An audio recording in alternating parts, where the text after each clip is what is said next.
Hai, Assalamualaikum semua. Saya Dr. Kamaria Osman, Ketua Unit TB Pejabat Kesihatan Daerah Kemaman. Hari ini saya akan berbicara tentang penyakit TB. TB atau lebih dikenali sebagai batuk kering, nama saintifiknya tuberkulosis. Ini adalah satu penyakit yang sangat mudah berjangkit dan sangat berbahaya jika tidak dikesan awal dan tidak diubati.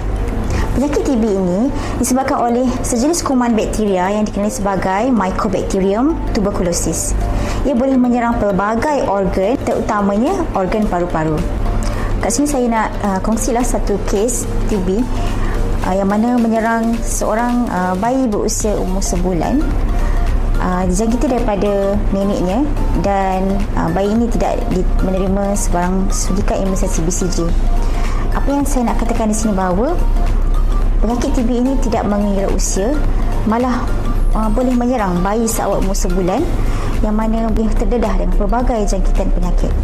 Bagaimana cara kuman TB ini merebak?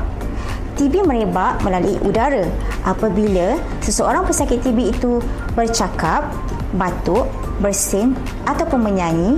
Ia boleh mengeluarkan berjuta-juta kuman TB terapung di udara. Dan apabila orang yang berada di sekitarnya menghirup udara kuman TB ini dan masuk ke paru-paru mereka, mereka semua amat berisiko untuk dijangkiti dengan penyakit TB.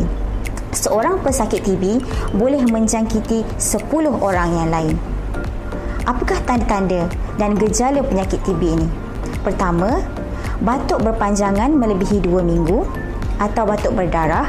Kedua, susut berat badan. Ketiga, hilang selera makan. Keempat, demam. Dan kelima, berpeluh di waktu malam. Jika anda mengalami tanda-tanda atau gejala berikut, pastikan anda segera ke fasiliti kesihatan terdekat untuk mendapatkan pemeriksaan dan rawatan TB. Bagaimana pula rawatan penyakit TB? Tempoh rawatan penyakit TB adalah antara 6 bulan ke setahun. Apa yang menarik tentang rawatan TB ini? Rawatan TB diselia secara langsung oleh anggota kesihatan di klinik desa maupun di klinik kesihatan. Bagaimanakah cara untuk kita mencegah penyakit TB ini? Pertama, kanak-kanak yang baru lahir, suntikan imunisasi BCG akan diberikan bertujuan untuk mengelakkan penyakit TB yang lebih teruk. Kedua, jika kita mengalami batuk yang berpanjangan, segeralah berjumpa doktor untuk mendapatkan rawatan.